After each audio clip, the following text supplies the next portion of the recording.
Alright gang, here we go. This is for Chem 1, Unit 9, Part 2. We're talking about kinetic energy, temperature, etc. Alright, kinetic energy, hopefully you talked about this at least a little bit in high school or in middle school science. Alright, kinetic energy is the energy of motion. Alright, and temperature is the measure of the average kinetic energy of the molecules. So if you think about it, alright, the way that thermometers work, like if you take a container, some pot of water that's boiling, right, and then you stick a thermometer in there, right, this is your thermometer and it comes in there, okay, and back in the day we'd have, thermometers that were oil based, right, or mercury based, and so you'd have mercury or oil or whatever in here, okay, and alcohols or something like that. And so you stick this guy in here, and remember we talked about kinetic molecular theory and how essentially all states of matter is just a bunch of molecules bouncing around. So these molecules that are in here, okay, they're bouncing around like crazy. Well, obviously if we stick a thermometer in here, that these molecules are going to run into the sides of our thermometer here, right? They're going to hit that guy, they'll hit it from over here, they'll hit it from over here, they'll bounce off, etc. And so if they hit these walls of the container, it makes sense that as they hit the walls of the container, some of this energy will get passed into the molecules of the alcohol that's in here, the mercury or the whatever else is in your thermometer. Okay, and so these guys in here will have an increased kinetic energy, and they'll hit the ones that are in here, and because they're all moving generally faster because they got hit by these fast moving hot molecules, they'll get farther spread out, and as they spread out farther from one another, they move up the tube, and then you can read the thermometer. So that's essentially how thermometers work, okay, and it's all because, and that's a way of visualizing or at least to me, visualizing the way kinetic energy and temperature are related to one another. Temperature is the measure of the average kinetic energy of the molecules. If you learn nothing else from this unit, I want you to know this, that the temperature is the measure of the average kinetic energy of the molecules. Now, remember that when we were looking at these guys, and we saw this when we did kinetic molecular theory, that sometimes these particles are bouncing around, and sometimes they're moving really fast, like a lot faster than the other ones that are around it, and sometimes they are completely standing still. So that's why it's the average, because when we're looking at molecules especially, we're looking at billions and billions and billions and billions of these things all at once.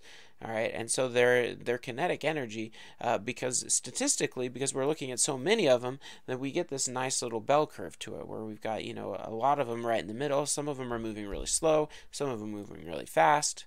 Okay, but for the most part, the average is what we're talking about, and that average comes into play because we're looking at millions and billions of these things. All right, but the important part is that if we're looking at particles that are at the same temperature, especially Kelvin, and we'll talk about what that means here in a minute, they have to have the same average kinetic energy. All right, so if you have water and salt at 280, all of them have the same kinetic energy, and your kinetic energy is equal to 1/2 times the mass times the velocity squared.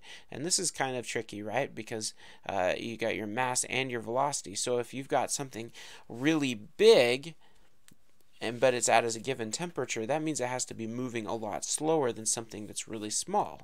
Okay, and we talked about this when we talked about the kinetic molecular theory and the ability of molecules and stuff to move back and forth, and to effuse and defuse is all about the size of those molecules. The ones that are really big move slower because the kinetic energy has to stay constant, but if they're really big, their velocity has to be smaller to keep that kinetic energy constant, and then vice versa.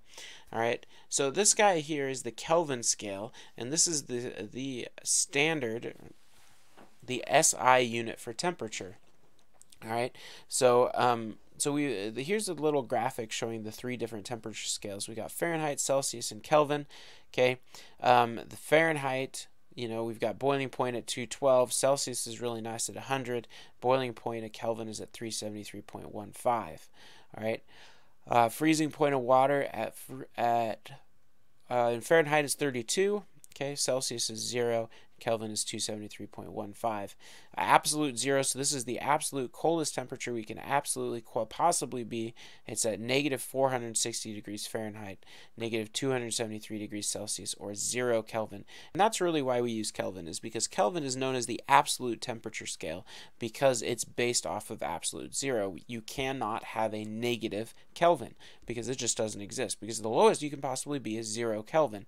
At 0 Kelvin, you're at absolute zero. It's the lowest theoretical possible temperature. We've never actually been there. We've been to, like, I'm pretty sure the record is at like 1 times 10 to the minus 17th or something like that. So that's 0.00007, 16 zeros and then a 1. So that's pretty dang cold, right? And then, but all kinetic motion of the particles would stop, right? Because temperature is a measure of the kinetic energy, and if your temperature is 0, that means your kinetic energy has to be 0. All right.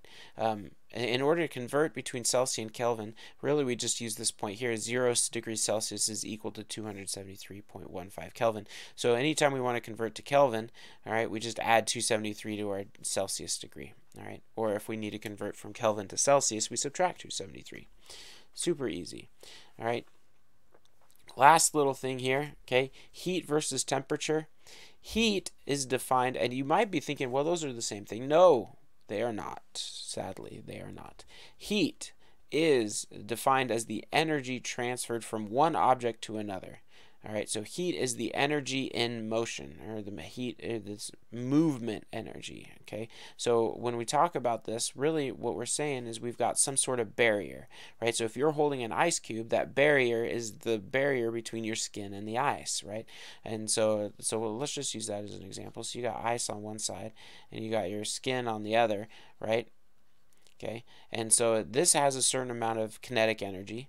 This has a certain amount of kinetic energy and is based on its temperature, right? Temperature measures that kinetic energy. And so when you hold a piece of ice, the heat from you leaves, and we say it's heat because it's crossing this barrier, right? And so so it's this energy that's being transferred. Now it's being transferred, it always transfers from the object with high kinetic energy to the object with low kinetic energy, or high temperature to low temperature, and that makes sense. You know, it's winter time right now. If you open the door, you're going to heat energy from your house is going to go outside, and you know, and the heat that leaves will be replaced by cold air that comes in, right? You'll lose heat to the outside. If you're holding that ice cube, heat from your hand leaves your skin, your body, to the ice. The ice is literally stealing energy from you. So, you know, until it melts, and then it becomes the same temperature as the rest of you. And so it's going to keep going this way until you reach thermal equilibrium. And at thermal equilibrium, you don't, it's just like, at thermal equilibrium, this energy transfer doesn't stop. The difference is that the temperatures are the same on both sides, so the rates of exchange of energy is equal to one another. Okay, and so it's all about that rate of exchange. But once you've reached thermal equilibrium, and that's where you're at the same temperature, you have this heat going on, this transfer of energy from one to the other. All right, and so that's about it for part 2. Not too bad. A couple of new things: Kelvin scales, kinetic energy, and temperature. Just 3 slides, so you can do it. Just keep on keeping on. Let me know if you have any questions, and I'll see you on the flip side.